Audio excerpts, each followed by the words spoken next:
Salut, bien-aimés dans le Seigneur, nous vous bénissons de la part du Seigneur Jésus-Christ, notre Dieu, le seul Seigneur, le souverain, le Maître absolu, l'Amen, le témoin fidèle, la parole faite chair.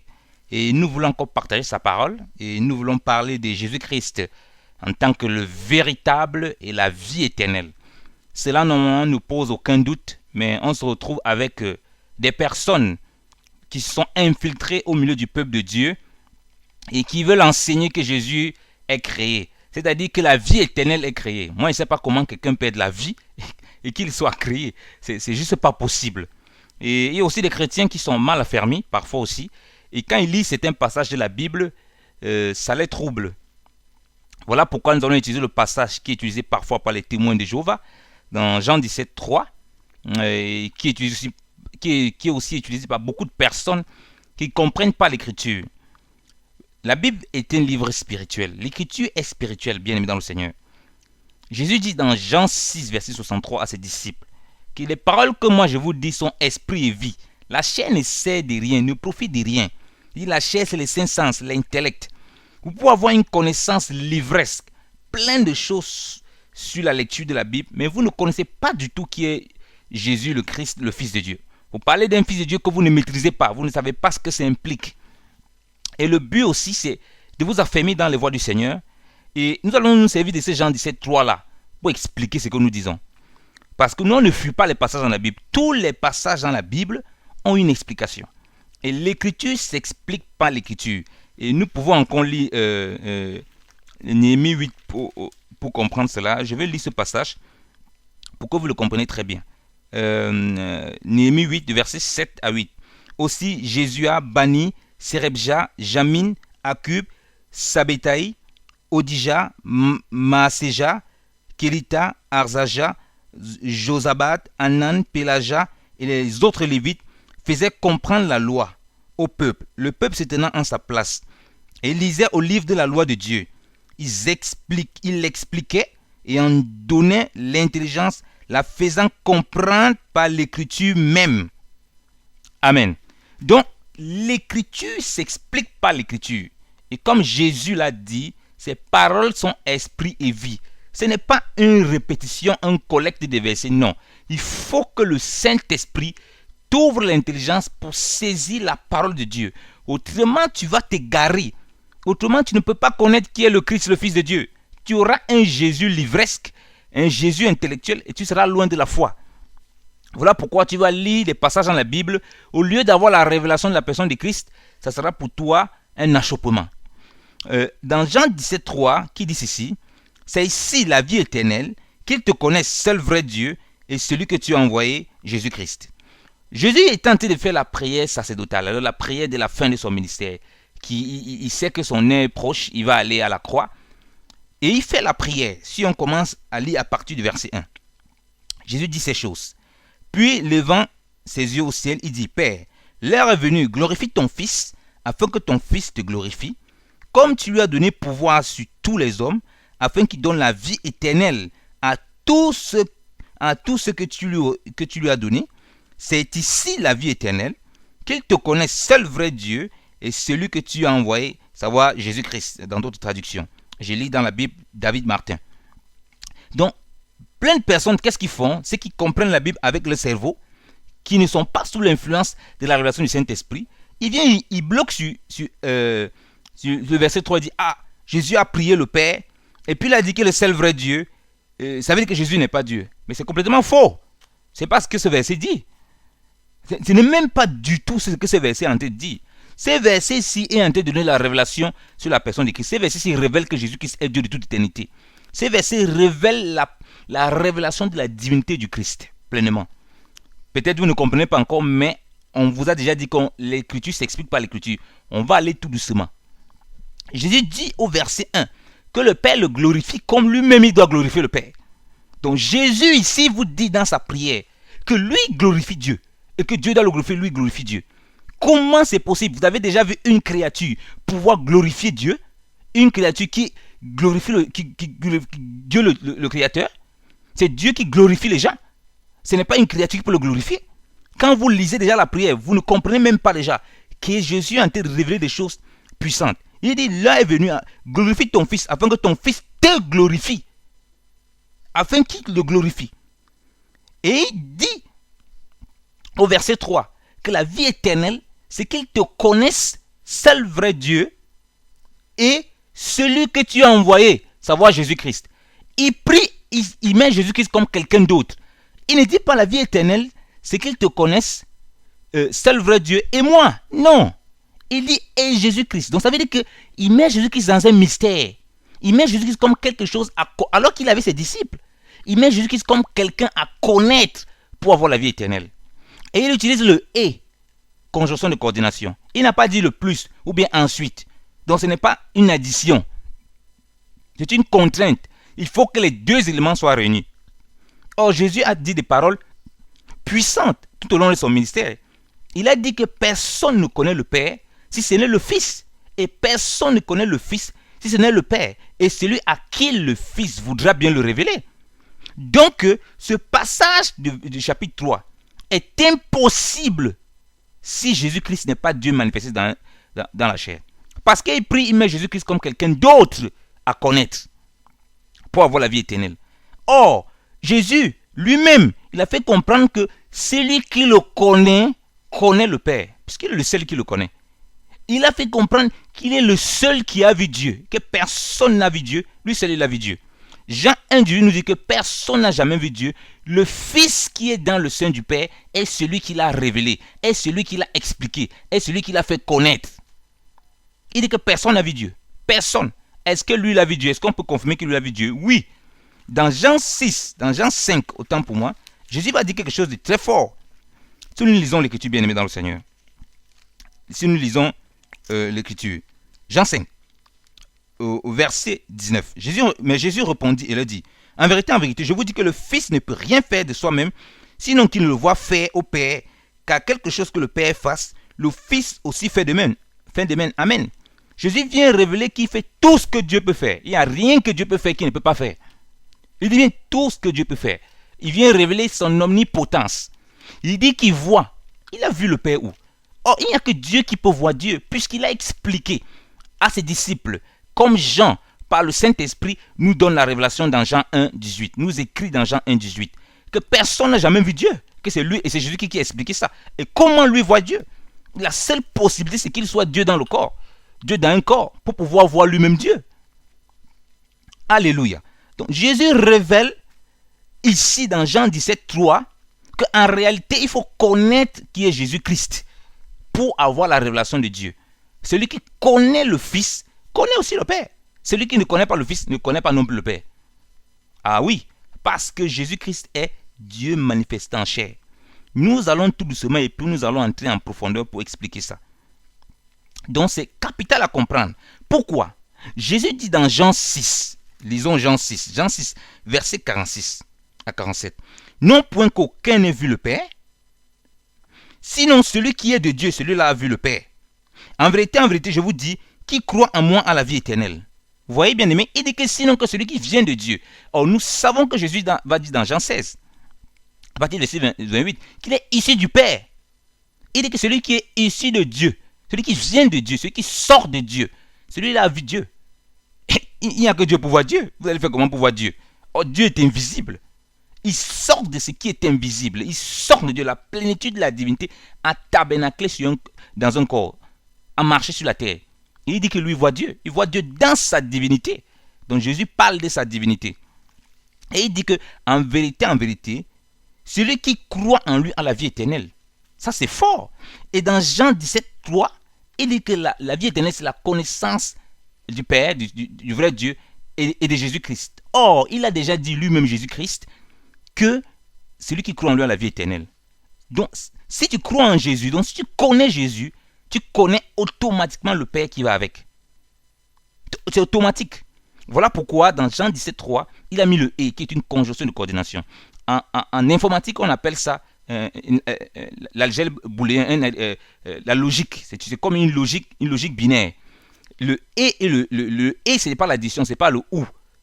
Donc, pour que ce soit vrai, pour qu'il y ait la vie éternelle, il faut qu'il soit véritable, il soit Dieu comme le Père l'est.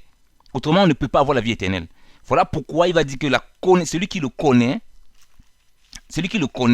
connaît Dieu. Celui qui a la connaissance de qui il est, connaît Dieu. Il n'a plus besoin de chercher Dieu. Il n'a plus besoin d'une autre connaissance. Il n'a plus besoin de voir quelqu'un d'autre. Il a la connaissance parfaite de qui est Dieu. Et il le dit dans Jean 8. Si nous lisons Jean 8, lorsque les pharisiens vont lui poser la question, parce que lorsqu'il va dire que je suis la lumière du monde, ils vont dire que non, tu rends témoignage de toi-même. Ton témoignage n'est pas vrai. Il va dire, mon Père rend témoignage de moi. Moi aussi, je rends témoignage de moi-même. Et ça va faire 2 témoins. Et ils vont lui dire ici, dans Jean 19, dans Jean 8, autant pour moi, Jean 8, verset 19. Alors il lui dit, où est ton Père? Jésus répondit, vous ne connaissez ni moi, ni mon Père. Si vous me connaissiez, vous connaîtriez aussi mon Père. Amen. Il dit que si vous me connaissez, vous connaîtriez aussi mon Père. Donc ça veut dire que quand Jésus fait sa prière, Jean 17, 3, la vie éternelle, c'est qu'ils te connaissent. Seul vrai Dieu et celui que tu as envoyé, savoir Jésus-Christ. Si tu connais qui est Jésus-Christ, en réalité, tu connais le seul vrai Dieu. Tu connais le Père. C'est ce que Jésus est en train de dire. Donc ça se résume en lui. Maintenant, il faut connaître qui est ce Jésus. Parce que cette parole qui dit est prophétique. C'est celle qui te donne la connaissance pour la vie éternelle. Et il a déjà dit que la foi en lui donne la vie éternelle. Mais cette foi doit être véritable. Si cette foi nie sa divinité, si cette foi nie le fait qu'il est incréé, alors il y a un problème. Cette équation est impossible à résoudre. Parce que ça voudrait dire que la connaissance véritable de Dieu, Dieu qui est le véritable, c'est une créature qui nous donne. Or, Jésus a dit que personne ne peut. C'est impossible à la créature de pouvoir expliquer ça, de pouvoir comprendre ces choses. Et il s'est révélé, comme on a lu dans Jean 6, 46, comme celui qui a vu Dieu. Il vient de Dieu, il émane de Dieu, il sort de Dieu, il est issu de Dieu. Donc, je ne sais pas, si vous pouvez me montrer quelqu'un qui prétend que personne n'a vu Dieu, et que lui dit qu'il voit Dieu, et qu'il fait tout ce que Dieu fait, alors si cette personne n'est pas Dieu manifesté dans un corps, moi je ne sais pas ce que cette personne est. Et on le verra en profondeur dans l'écriture, et vous verrez bien aimé dans le Seigneur, comment le Seigneur est merveilleux. Et Jésus dit encore ceci. Il dit encore ceci à Philippe. Quand Philippe va avoir la même attitude dans Jean 14, que montre le Père, ça ne suffit. Il dit que depuis que je suis avec vous, tu ne me connais pas, Philippe. Celui qui m'a connu a connu le Père. Celui qui m'a connu. Donc, si tu n'as pas la révélation de qui est Jésus, si tu doutes de qui est Jésus, tu dis Jésus est le Christ, le Fils de Dieu, et tu nies sa divinité, non mon frère, non ma soeur, il y a un problème. Tu n'as pas compris ce passage-ci. Ce passage-ci là, il révèle qui il est. Il révèle pleinement qui il est. Je vous invite à lire le passage. C'est toujours Jean. Jean était le disciple qui était proche du Seigneur, qui était sur le cœur du Seigneur, qui avait la révélation, qui était tout proche, qui avait la révélation, une révélation assez poussée de qui était Jésus. Le Saint-Esprit lui a fait grâce d'avoir une grande révélation de la personne de Christ. Jésus s'est révélé dans Jean 11, verset 25, qu'il est la vie, et la résurrection. Et dans Jean 14, 6, qu'il est le chemin, la vérité et la vie. Maintenant, regardons ce que la Bible nous dit dans 1 Jean. Si on lit 1 Jean 5. 1 Jean 5. 1 Jean 5. 1 Jean 5 à partir du verset 20. Alors nous savons que le Fils de Dieu est venu et il nous a donné l'intelligence pour connaître le véritable. Et nous sommes dans le véritable. Savoir en son Fils Jésus-Christ, il est le vrai Dieu et la vie éternelle. En son Fils Jésus, c'est lui le Dieu véritable et la vie éternelle. Le vrai là aussi c'est véritable, selon la traduction que vous avez. Il dit que le Fils de Dieu veut nous donner l'intelligence pour connaître le véritable. Il dit, et nous sommes enveloppés dans le véritable par Jésus. Donc on ne peut pas parler de Dieu sans Jésus, ni de Jésus sans Dieu. On ne peut pas prétendre connaître Jésus et nier sa divinité. Parce que sa divinité nous donne toute la révélation de ce qui nous fait connaître le Père. Comme il a dit, le Père est en moi et moi je suis dans le Père. Alléluia. Donc nous sommes enveloppés dans ces véritables. Et il dit que c'est lui qui est le vrai Dieu et la vie éternelle. Vous voyez?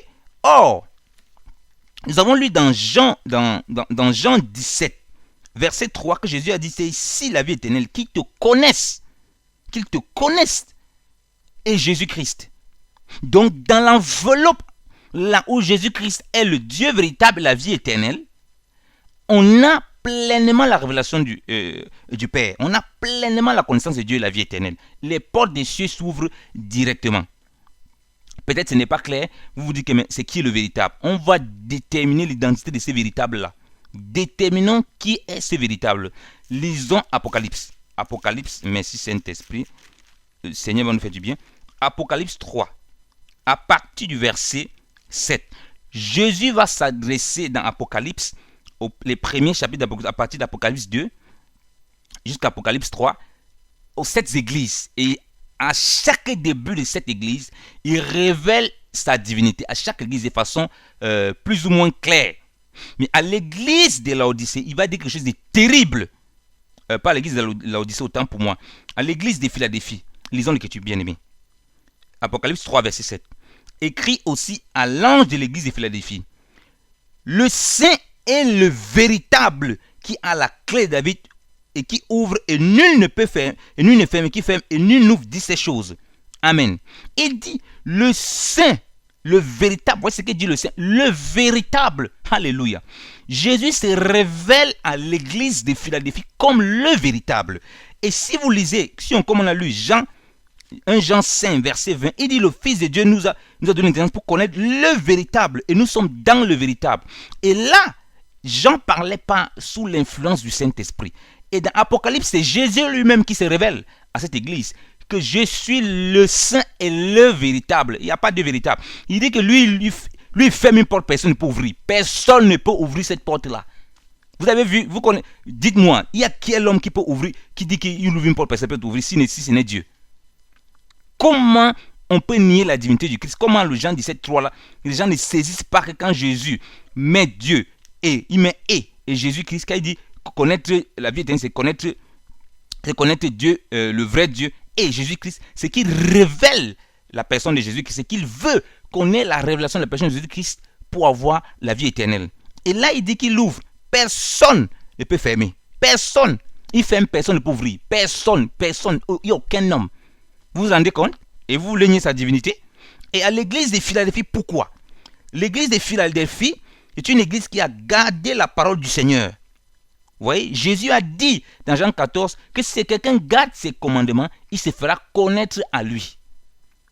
Vous voyez bien aimé dans le Seigneur, puis ses paroles sont esprit. Il n'a pas dit garder la Bible, garder la lettre de la Bible. Ça n'aide pas. Beaucoup de gens connaissent la lettre de la Bible, mais ils ne connaissent pas Jésus-Christ. Ils nient, ils doutent de ce qu'il est. Et contestent, et ils se rendent dans des débats stupides et ridicules, alors qu'ils ne sont même pas nés de nouveau. Donc, il parle de ces paroles esprit et vie. Donc, l'église de Philadelphie, c'est la seule église dans les 7 églises dans l'Apocalypse où Jésus a déclaré son amour. Donc, l'église qui a gardé sa parole, où Jésus a déclaré son amour, elle a la révélation qu'il est le saint et le véritable bien-aimé dans le Seigneur. Voilà pourquoi nous sommes à la fin des temps. Et à cette église, il va donc ouvrir une porte que personne ne peut fermer. Cette porte-là, donc, qui est la révélation de l'éternité avec le Seigneur. Voilà pourquoi le Jean 17.3 là, s'explique très bien, se comprend très bien lorsqu'on rentre en profondeur. Si nous continuons à lire dans Apocalypse 3, à partir du verset 8. Je connais tes œuvres, voici, j'ai ouvert une porte et personne ne peut la fermer parce que tu as eu peu de force et que tu as gardé ma parole et que tu n'as point renoncé mon nom. Vous voyez? Voici, je t'ouvre une porte. Dans le Jean 17.3, il commence, la vie éternelle, il commence d'abord, glorifie ton fils afin que ton fils te glorifie. Donc, il donne déjà la réciprocité. Lui, il glorifie Dieu, Dieu le glorifie. Ça, c'est juste impossible s'il n'est lui-même Dieu dans un corps. Ensuite, il dit la vie éternelle, c'est la connaissance du Père et de Jésus-Christ de Nazareth. Et ici, on voit bien que la vie éternelle, c'est l'accès pleinement au ciel aussi. Il dit, je t'ouvre une porte. Après que Jésus ait donné l'identité, sa véritable identité à cette église de Philadelphie, qu'il est le véritable. Rappelez-vous que les églises, l'Apocalypse, c'est le livre de l'Apocalypse est le dernier livre de la Bible. Effectivement, aussi chronologiquement, c'est aussi le dernier. Donc, toutes les églises avec les épîtres de Jean, principalement les églises d'Asie, les églises primitives dans la zone de Jean, ils avaient principalement les écrits de Jean, les 3 épîtres. Mais là, elles reçoivent maintenant ça. Donc, elles connaissaient ce passage de 1 Jean 5:20. Elles reçoivent maintenant ça, cette église de Philadelphie, et comprennent que waouh, le Seigneur est le véritable. Et c'est à cette église qui s'est révélé. Et là, il a ouvert la porte à cette église. Et c'est l'église, la seule église où là, donné son amour. Il a affirmé son amour parce qu'il n'a point renoncé à son nom. Aucune autre église, il a fait ça. Elle reçoit la révélation. Donc l'église que le Seigneur vient chercher, qui vient enlever, c'est l'église qui connaît qu'il est le véritable bien-aimé dans le Seigneur. L'amen, les témoins fidèles. Il n'y a pas de doute dessus. Ce n'est pas une église qui va contester sa divinité. Ça, ce n'est pas possible. Jésus ne vient pas enlever une telle église. Une église qui conteste qu'il est le souverain, le tout-puissant. C'est juste pas possible. Donc, bien aimé dans le Seigneur, en ce temps de fin, ne vous laissez pas balloter à tout vent de doctrine. Jésus, dans Jean 17, 3, je répète, quand il disait la vie est ainsi qui te connaît, toi le Père, seul vrai Dieu, c'est lui que tu as envoyé Jésus-Christ, à savoir c'est lui que tu as envoyé Jésus-Christ. Il révélait qui il était. Il nous poussait à connaître que, mais comment quelqu'un qui peut prier, il sait bien qu'il s'appelle Jésus-Christ, mais il dit qu'il faut connaître Jésus-Christ dans sa prière. Ça veut dire qu'on ne connaît pas qui il est. Ça veut dire qu'il est temps qu'il fait comprendre qu'on ne connaît pas. Il faut investiguer pour connaître qui il est. Donc, il donnait la révélation de sa personne, mais de façon cachée, là à l'intérieur. Alléluia. Et sinon, on continue à lire. Je connais tes œuvres, voici, j'étais ouvert une porte et personne ne peut la fermer, parce que tu as peu de force, que tu as gardé ma parole et tu n'as point renoncé mon nom. Voici, je ferai venir ceux de la synagogue de Satan qui se disent juifs et ne le sont point. Mais maintenant, voici, dis-je, je les ferai venir et se prosterner à tes pieds et ils connaîtront que je t'aime. Parce que tu as gardé la parole de ma patience, et je te garderai aussi de l'heure de la tentation qui doit arriver dans tout le monde pour éprouver ceux qui habitent sur la terre. Voici, je viens bientôt. Tiens ferme de ce que tu as reçu et que personne ne t'enlève ta couronne. Amen. Donc, l'église, et à chaque église que Jésus va parler dans Apocalypse, aux 7 églises, dans Apocalypse 2 jusqu'à Apocalypse 3, il disait toujours à la fin de chaque épître que celui qui a les oreilles entende ce que l'Esprit dit aux églises. Donc, il donnait une révélation particulière à l'église et aussi, elle était propagée dans toutes les églises. Mais ceux qui pouvaient réellement comprendre la révélation, là, c'était l'église de Philadelphie. L'église qui était attachée à la parole du Seigneur. Une parole esprit vie, pas la lettre. Jésus a dit mes paroles sont esprit vie. Ça veut dire que c'est une église qui était dans la communion avec le Seigneur. Elle reçoit la révélation qu'il est le véritable. En chaque église a donné sa révélation, mais celle-ci, elle était un peu plus poussée. Et si on continue à lire, bien aimé dans le Seigneur, lisons Apocalypse 19. Apocalypse 19. Si on lit, verset 11. Puis j'ai vu le ciel et voici un cheval blanc, et celui qui était monté dessus était appelé fidèle et véritable, qui juge et combat justement. Amen. Fidèle et véritable. 1 Jean 5:20, Dieu nous a fait connaître, le Fils de Dieu est venu pour nous faire connaître le véritable. Et nous sommes dans le véritable. Il dit, nous sommes dans le véritable. En Jésus-Christ, son Fils. C'est lui le Dieu véritable et la vie éternelle. Et Jésus est lui-même, en Apocalypse, on nous donne la révélation, il est lui-même le véritable et la vie éternelle, bien aimé dans le Seigneur. Donc Jean 17:3, que les gens veulent lire pour comprendre, c'est une parole spirituelle aussi prophétique où Jésus nous pousse à connaître qui il est à l'intérieur, dans sa prière. Il se dissocie dans la prière, il se met comme une énigme à découvrir et à connaître pour avoir la vie éternelle. Parce que celui qui connaît le Fils de Dieu parfaitement, celui-là connaît le Père. Celui qui ne connaît pas le Fils ne connaît pas non plus le Père. C'est Jésus lui-même qui a enseigné toutes ces choses. Donc bien aimé, Seigneur, que personne ne vous trouble. Celui qui a reçu le Fils a reçu le Père. Alléluia. Celui qui a gardé les paroles du Fils a gardé les paroles du Père. Alléluia. Que le Seigneur de Dieu vous bénisse abondamment. Soyez inébranlable dans la foi. Gardez la foi en Jésus-Christ, le Seigneur, votre Dieu. Dieu manifesté dans la chair, le Créateur du ciel et de la terre. En lui, il n'y a ni ombre de révélation. Jésus-Christ est le même hier, aujourd'hui, éternellement. Il est Dieu de toute éternité. Celui qui l'a vu a vu Yahvé. Il est Yahvé de toute éternité. Amen. Que le Seigneur de Dieu vous bénisse abondamment. En Jésus-Christ, le Seigneur de gloire. Amen.